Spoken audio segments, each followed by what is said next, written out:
अभिषेक उपाध्याय आप सभी का हार्दिक धन्यवाद और आभार व्यक्त करता हूं। मेरे जो न्यूज़पेपर के रीडर हैं उनका मैं तहे दिल से धन्यवाद कहता हूं। आज जैसा कि आप सबको पता है कि चुनावी यात्रा हमारी चल रही है उत्तर प्रदेश के अंदर। आज हम पहुंचे हैं नोएडा, और नोएडा में आज हम आपको एक ऐसे शिक्षित चेहरे, मैं स्पेशल आपको एक वर्ड यूज कर रहा हूं कि शिक्षित चेहरे से मिलवाने जा रहा हूं, जो कि शिक्षित होने के साथ साथ गरीब लोगों की मदद करने वाला चेहरा है और आम आदमी पार्टी से वो चुनाव लड़ रहे हैं। इनके बारे में सबसे बड़ी जो खासियत ये है कि युवा हैं और शिक्षित हैं। राजनीति का ये सबसे बड़ा दुर्भाग्य रहा है आज तक कि शिक्षित लोग राजनीति से दूर जाते रहे और राजनीति में भ्रष्ट लोग आते रहे। तो आज ये वक्त आ गया है कि शिक्षित युवा को राजनीति में आना पड़ेगा, और जो गरीब व्यक्ति का शोषण चल रहा है, उनका खून चूसा जा रहा है, उसमें बड़े बड़े IAS, IPS और नौकरशाह और मंत्री संतरी इन्वॉल्व हैं। आम आदमी पार्टी का खून निचोड़ा जाता है और उससे बड़े बड़े नेता अधिकारी अपने महल बंगले बनाते जाते हैं और अमीर हो जाते हैं। आपको मैं एक चीज़ संज्ञान में और लाना चाहूँगा कि जहाँ पर हम बैठे हैं ये नोएडा विधानसभा का वो एरिया है जहाँ पर स्लम कॉलोनियाँ भी हैं और एक अच्छी आबादी उनमें रहती है। वहाँ पर एक सबसे बड़ी समस्या है, वो है बिजली विभाग की तरफ से लोगों का शोषण। तो आइए हम मिलवाते हैं आपको पंकज अवाना जी से, और सबसे पहला क्वेश्चन मेरा उनसे यही रहेगा।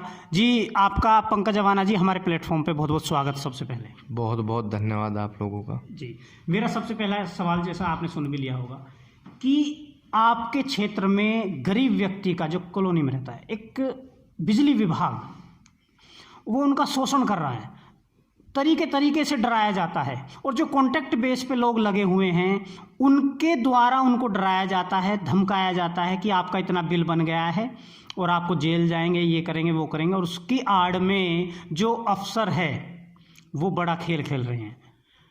उनके गरीब व्यक्ति के पैसे को निचोड़ा जा रहा है, निकाला जा रहा है। तो हम आपसे ये चाहेंगे कि आप इस पर बोलें और आप इस पर कार्रवाई भी करें। बिल्कुल, आपने सही कहा कि गरीब लोगों का शोषण हो रहा है।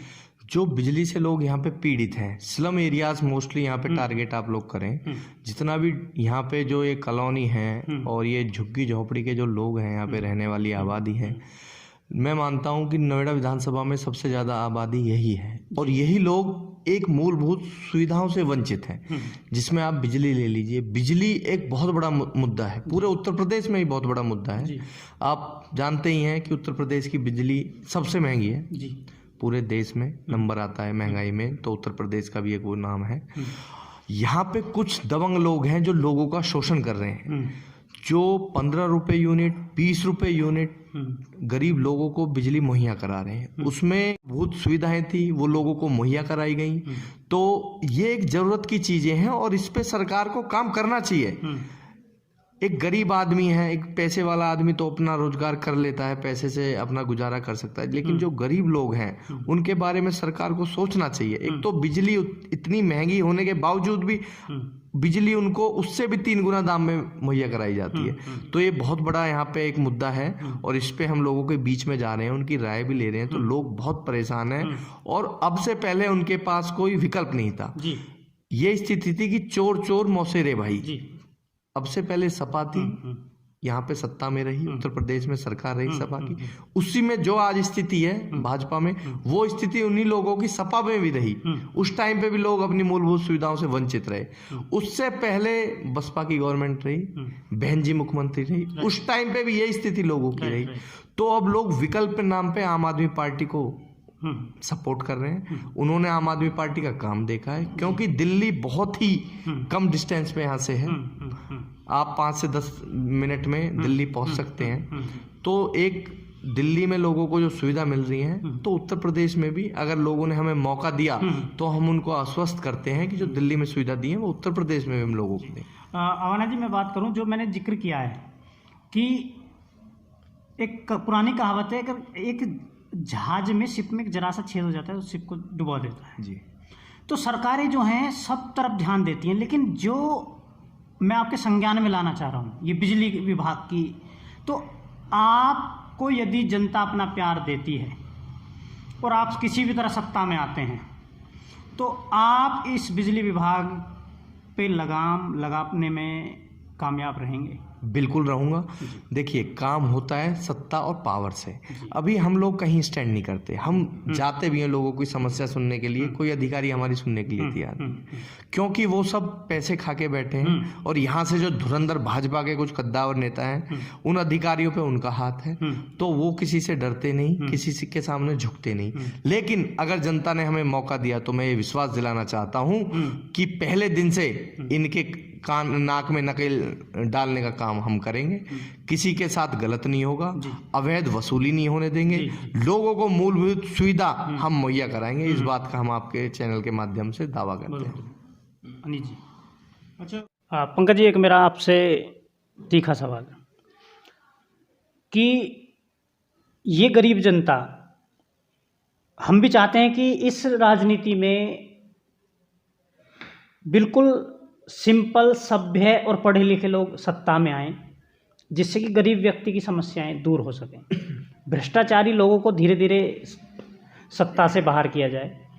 अगर नोएडा की गरीब जनता आपको अपना प्यार देती है और भारी मतों से चुनाव जिताती है, तो पहला सवाल तो ये कि जनता आपको क्यों चुने, और दूसरा सवाल ये कि जीत के बाद प्राथमिकता सबसे ज़्यादा किस कार्य को रहेगी? देखिए, जनता मुझे ना चुने, जनता अपने बच्चे के भविष्य को चुने। अगर उसको अपनी ज़रूरत की चीज़ें चाहिए, अगर उसे बिजली फ्री चाहिए तो हमें चुने, अपने बच्चों के लिए अच्छे स्कूल चाहिए तो वो हमें चुने, अच्छे हॉस्पिटल चाहिए तो वो हमें चुने, आम आदमी पार्टी को चुने। हमारा राजनीति में कोई उद्देश्य ये नहीं है कि हम पैसे कमाएं। जो और लोग बैठे हैं यहाँ पे, कुछ चंद पूंजीपति लोग बैठे हुए हैं यहाँ पे सत्ता में, तो हमें तो जनता के बीच में रहना है। मुझे पता है, मैं किसान का बेटा हूँ, कि एक ज़रूरतमंद को छोटी छोटी चीज़ें कितना चुभती हैं और उसको उसकी कितनी ज़रूरत होती है। तो अगर मुझे मौका दिया तो मैं 2022 का जो हमारा चुनाव है, इसमें तो मैं वोट मांग रहा हूँ, लेकिन आने वाले चुनाव में मैं अपने काम के नाम पे लोगों के बीच में जाऊंगा और वोट मांगूंगा कि अगर मैंने काम किया हो तो मुझे वोट देना, अन्यथा मुझे वोट मत देना। तो मेरा मन और मेरा दिल मेरे साथ है और मैं निस्वार्थ भाव से जनता के लिए काम करता रहा हूँ और आगे भी करता रहूँगा। अवाना जी, हमारे जो दर्शक हैं वो जानना चाहेंगे कि आप युवा हैं और सबसे बड़ी बात शिक्षित हैं और MBA, जहाँ तक मेरी नॉलेज में है आप MBA, और शायद एप्पल कंपनी में आप कार्यरत थे। तो ऐसी कौन सी चीज़ थी कि आपको अपनी अच्छी खासी जॉब छोड़कर और एक टेंशन फ्री ज़िंदगी आप बिता रहे थे, वो सब छोड़ के ऐसी क्या चीज़ थी जो आपको खींच के राजनीति में ले आई? देखिए, मैं भी देखता हूँ, लोगों के बीच में जाता हूँ, लोग अपनी ज़रूरत के लिए यहाँ पे, अगर आपका बच्चा अगर कहीं अच्छे स्कूल में शिक्षा ना पाए, यहाँ के जो प्राइवेट स्कूल हैं, हर आदमी अफोर्ड नहीं कर सकता उसमें अपने बच्चे को पढ़ा पाए। इतने कॉस्टली, इतने महंगे स्कूल जो हैं यहाँ पे, तो बच्चा नहीं पढ़ा सकते गरीब लोग अपना। तो क्या अच्छे स्कूल नहीं होने चाहिए? मैं आपको दिखाता हूँ अपने नोएडा विधानसभा के, आप एक बार सरकारी स्कूल को देखना, उनकी क्या स्थिति है। मकड़ी के जाले लगे हुए हैं उनमें, स्टाफ नहीं होता उनके अंदर, बैठने के लिए बच्चों के लिए चेयर नहीं है वहाँ पे। तो ये सब चीज़ें ज़रूरत की हैं, इस पे काम होना चाहिए और काम तभी होगा तब हम इनिशिएटिव लेंगे। और मैं 100% इनिशिएटिव के साथ खड़ा हूँ। मैं सत्ता में आऊँ या ना आऊँ, मैं जितना एफर्ट कर सकता हूँ मैं एफर्ट्स कर रहा हूँ और जनता के लिए हमेशा करता रहूँ। एक सवाल कि अवाना जी मैरिड है? हाँ, मैं मैरिड हूँ। तो जब आपने जॉब छोड़ी होगी तो मैडम से पूछकर डिसीजन लिया या ऐसे ही छोड़ दिया?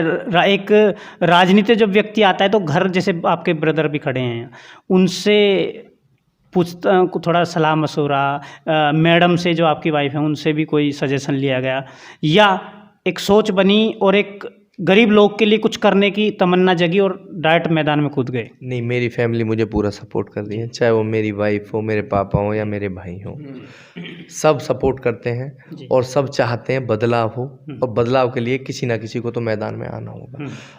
लोग आपको अच्छा भी कहेंगे, बुरा भी कहेंगे, मुझे कोई फर्क नहीं पड़ता, कोई मेरे बारे में कुछ भी सोचे, लेकिन मेरी आत्मा साफ है, मेरा मन साफ है, मैं निस्वार्थ भाव से काम कर रहा हूँ और करता रहूँगा आगे के लिए। मैं एक सवाल और, कि जब राजनीतिक जीवन शुरू हो जाता है तो जो अपने जीवन पे अधिकार जनता का हो जाता है और टाइम पर भी अधिकार जनता का हो जाता है, तो परिवार और राजनीतिक जीवन मैनेज करना इतना आसान नहीं है, तो वो सब चीज़ देखते हुए क्या सब चीज़ें मैनेज कर पाएंगे? देखिए, भगवान ने हमें जीवन दिया है, मनुष्य का जीवन दिया है। अगर हम इस जन्म में भी किसी के लिए कुछ नहीं कर पाए तो फिर जीवन व्यर्थ है, बेकार है। अपने लिए तो दुनिया जीती है, जनता के लिए जीना चाहिए, और जनता के लिए अगर हम जी के उनका कुछ भला कर सकें तो ऊपर वाला भी आशीर्वाद देता है और सारी चीज़ें ठीक है। होता है, लेट भी होते हैं, जनता के बीच में रहते हैं, लेकिन मुझे काम करने में मज़ा आता है जनता के लिए, और मैं उस अपने काम को पूरे इंटरेस्ट के साथ करता हूँ। बिल्कुल मुझे बहुत अच्छा लगता है, अगर मेरे लायक कोई भी काम हो और मैं उसे कर पाऊँ तो मैं शौक से करता हूँ, मुझे बहुत अच्छा लगता है। देखिए सर, आम आदमी पार्टी का कोई जाति विशेष समीकरण नहीं है, आपने बिल्कुल सही कहा। हमारा कोई जाति और धर्म का कोई वोटर नहीं है। हमारा वोटर वो है जो अपने बच्चों का भविष्य देखेगा, अपना भविष्य देखेगा और देश को उन्नति के राह पे ले जाने का सपना देखेगा, वो हमारा वोटर है। और रही आप एससी या जाट और गुर्जर किसी भी समुदाय की बात करें तो हर समुदाय में लोग हमें पूरा समर्थन कर रहे हैं, और इसमें सबसे ज़्यादा शोषण हुआ है। आप देखिए वाल्मीकि समाज का कितना हुआ है, कितने रेप हुए हैं, कितने उनके साथ बलात्कार हुए हैं, तो ये सारी चीज़ें तमाम लोगों के साथ हुई हैं। ब्राह्मण समाज के बाद साथ बहुत शोषण हुआ है, तमाम लोगों के साथ शोषण हुआ है। तो लोग बिल्कुल जान चुके हैं कि जाति और धर्म पे अगर राजनीति होगी तो विकास नहीं होगा। विकास करना है तो सबको एकजुट होके भाईचारा बना के ही विकास होगा, और भाईचारे से ही हम लोग चाहते हैं, सबके सामने हम अपील करते हैं। हमारा एक नारा भी है, हिंदू मुस्लिम सिख ईसाई आपस में सब भाई भाई। तो हमारा सभी बिरादरी, हमारे सभी का हमारे यहाँ सम्मान है, और सभी के साथ, पूरी जनता के साथ हम चुनाव मैदान में हैं। हमारा कोई वोटर नहीं है, कोई वोट बैंक नहीं है। हमारा वोटर वही है जो अपना विकास चाहे और इस देश का विकास चाहे। सर, बात करें सिक्योरिटी की, यूपी के अंदर जैसे कि यूपी के फिलहाल जो हमारे मुख्यमंत्री हैं योगी आदित्यनाथ जी, उन्होंने एक जनसभा में आज तक पर ये बयान दिया था कि 36 जगहों का सर्वे किया गया, 36 शहरों का सर्वे किया गया इंडिया के अंदर, जिसमें कि यूपी सांप्रदायिक दंगों के मामले में 36वें स्थान पर आया, यानी कि सबसे कम सांप्रदायिक दंगे यूपी में बताए हैं।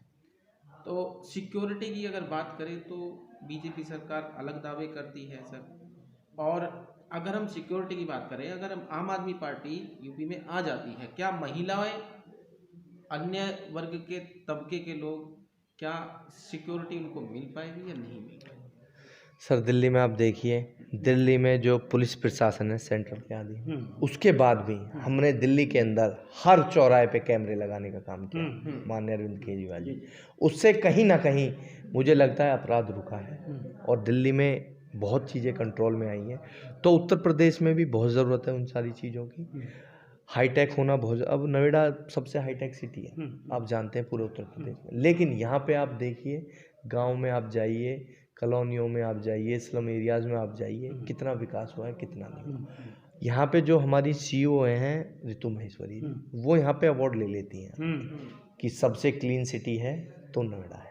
पता नहीं किस बात का वो लोग अवार्ड लेते हैं। आप एक बार जाएं, ग्राउंड पे देखें कितनी सफाई है, कितनी अच्छा यहाँ पे मैनेजमेंट है।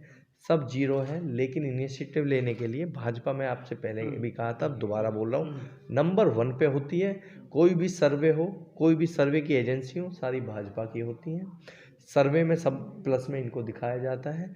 जैसे कि अभी दिल्ली में भी चुनाव हुआ था, उसमें विपक्ष में बीजेपी को दिखाया गया था कि बीजेपी इस बार सत्ता में आ रही है, लेकिन बीजेपी की जमानत जब्त हुई है, आप देख लें। तो ये सब एजेंसी सब इनके अंडर आती हैं, सब अपने अपने हिसाब से ये सर्वे कराते हैं, लेकिन उन सर्वों का कोई महत्व नहीं है। महत्व जनता का है, दिल का है, और जनता सब चीज़ें जान के अब स्टेप लेगी। सर सारी पार्टियां यात्रा करा दी है, कोई साइकिल यात्रा कर रही है, कोई विजय यात्रा कर रही है ना, और कोई जो है दूसरी यात्रा कर रही है, आशीर्वाद यात्रा शुरू कर रही है। आम आदमी पार्टी ने भी क्या कोई ऐसी यात्रा शुरू की है? बिल्कुल, हमारी तिरंगा यात्रा चल रही है। हमने तिरंगा यात्रा नोएडा में की, उससे अभी कुछ टाइम पहले हमने लोनी में अयोध्या, सचिन शर्मा जी हमारे वहाँ से कैंडिडेट हैं, और हमने अभी अयोध्या में की, हमने आगरा में की, हमने तमाम जगहों पे ये अपनी तिरंगा यात्रा की है, जिसमें हमारे डिप्टी सीएम मनीष सिसोदिया जी आए हैं। तो ये तिरंगा यात्रा है, एक तिरंगे का सम्मान में हम इस यात्रा को निकालते हैं। लोनी में आप देख लीजिएगा, जन सैलाब इतना था कि 4-4 किलोमीटर का रोड जाम हो गया था। हमारे पास जो वोटर है ना, वो विकास का नाम का वोटर है, वो चाहता है बदलाव। नोएडा में हमने नहीं सोचा था, अभी हमने परसों कल एक सभा की थी संजय सिंह जी की, इतना ज़बरदस्त उसमें क्राउड आया, इतने लोग आए कि वो खुद आके बोलते हैं कि सर हम तो बहुत टाइम से आपका इंतज़ार कर रहे थे कि आम आदमी पार्टी भी मैदान में आए। तो बहुत लोग दिल से दुआ करते हैं आम आदमी पार्टी के लिए, क्योंकि ये पार्टी विकास का काम करती है। इसने वो कर दिखाया जो पिछले 75 साल में कोई सरकार नहीं कर पाई। तो ये तमाम हमारे मुद्दे रहेंगे विकास के। सर एक क्वेश्चन हो रहा है कि यूपी के अंदर जैसे कि विपक्ष है, विपक्ष एक और दावा करती है, ब्लेम लगाती है, इल्ज़ाम लगाती है कि केजरीवाल साहब जो है फ्री कर रहे हैं हर जगह, कि ये जो फ्री करते हैं, फ्री का जो मैटर है वो वोट बैंक बना रहे हैं, विपक्ष का ये दावा है। दूसरी बात, एक बात जैसे कि आप आम आदमी पार्टी में केजरीवाल साहब ने 1000 रुपये का एक अनाउंसमेंट किया है पंजाब के अंदर कि हर महिला को 1000 रुपया दिया जाएगा। विपक्ष इल्ज़ाम लगा रहा है, विपक्ष बोल रहा है कि जब केजरीवाल साहब 1000 रुपया पंजाब में दे सकते हैं तो दिल्ली में क्यों नहीं दिया अभी तक?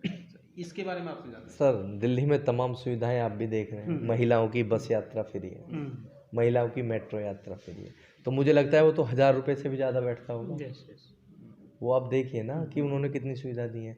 और रही बात उत्तर प्रदेश की, तो उत्तर प्रदेश का आप बताइए 5.5 लाख करोड़ का बजट है।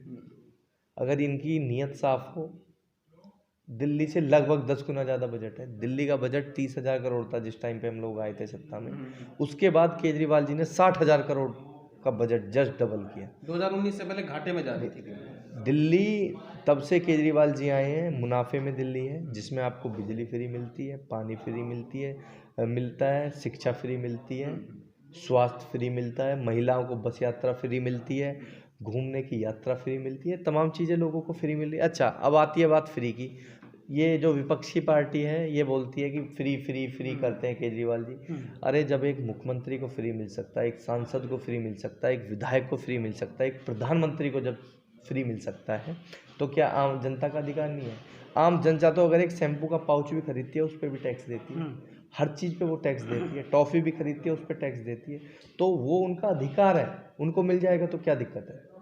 तो अभी केजरीवाल जी ने जो लोगों का, जो नेताओं के पॉकेट में जाता था ब्लैक मनी, वो उन्होंने कंट्रोल किया है, वो जनता में दे रहे हैं फ्री, और देना चाहिए, बिल्कुल हम इसकी सपोर्ट। हमारा जी एक क्वेश्चन कि जो किसान आंदोलन था उसमें इन्होंने कानूनों को वापसी लिया, तो ऐसा तो नहीं था कि उत्तर प्रदेश में चुनाव आ रहा था और जल्दबाजी में इन्होंने वो कानून वापसी ले लिए हों, या किसानों को एक लॉलीपॉप दे दिया गया हो कि अभी चुनाव है, अभी इनको हटा देते हैं, बाद में जब देखेंगे? बिल्कुल सर, ऐसा आप सही कह रहे हैं। जो 1 साल से इन्होंने नहीं किया, 1 साल से अगर ये किसानों का बिल वापस कर देते तो 800 जो किसान शहीद हुए हैं वो उनकी जान बचाई जा सकती थी, लेकिन उन्होंने वापस नहीं लिए। और अब चुनाव सर पे है, आने वाले 2 महीने के अंदर उत्तर प्रदेश का चुनाव है, तो अब इन्होंने बिल भी वापस लिए हैं। तो ये एक अहम रोल है इनका कि चुनाव की सरगर्मी को देखते हुए डरे हुए हैं, बौखलाए हुए हैं, रिपोर्ट में नेगेटिव हैं, ये धरातल पे कुछ जीरो हैं, तो ये इसलिए पूरे बौखलाए हुए हैं। ये अब हर संभव अपना प्रयास कर रहे हैं क्या लॉलीपॉप दी जाए। अब इन्होंने राशन का भी लोगों का बढ़ा दिया गया, जस्ट डबल कर दिया, 15 दिन में हम राशन देंगे। मैं ये जानना चाहता हूँ कि पिछले 4.5 साल में भी तो आप ही की सरकार थी, उस टाइम पे आपने लोगों को ये सुविधा क्यों नहीं दी? अब चुनाव 2 महीने रह गया तो अब आप लोगों को सुविधा दे रहे हैं, तो ये क्या जनता जानती नहीं है? जनता पागल थोड़ी ना है। अगर ये अपने आप में ज़्यादा माइंडेड बनते हैं तो जनता इनसे डबल जस्ट ट्रिपल इनसे ज़्यादा माइंडेड है। तो जनता सारी चीज़ों को जानती है। 10 किलो का ये बैग प्रिंट प्रिंट कराते हैं जिसमें मोदी जी की बहुत बड़ी फोटो होती है, योगी जी की बहुत बड़ी फोटो होती है, राशन उसमें 1 kg होता है। अरे इतना इन्वेस्ट अगर आप ब्रांडिंग पे कर रहे हो, इतना इन्वेस्ट अगर आप जनता के काम के लिए कर दो, जनता की सुविधा के लिए कर दो, तो उनका भी विचारों का समाधान हो जाए, वो अपना जीवन अच्छे से व्यतीत कर सके। तो ये तमाम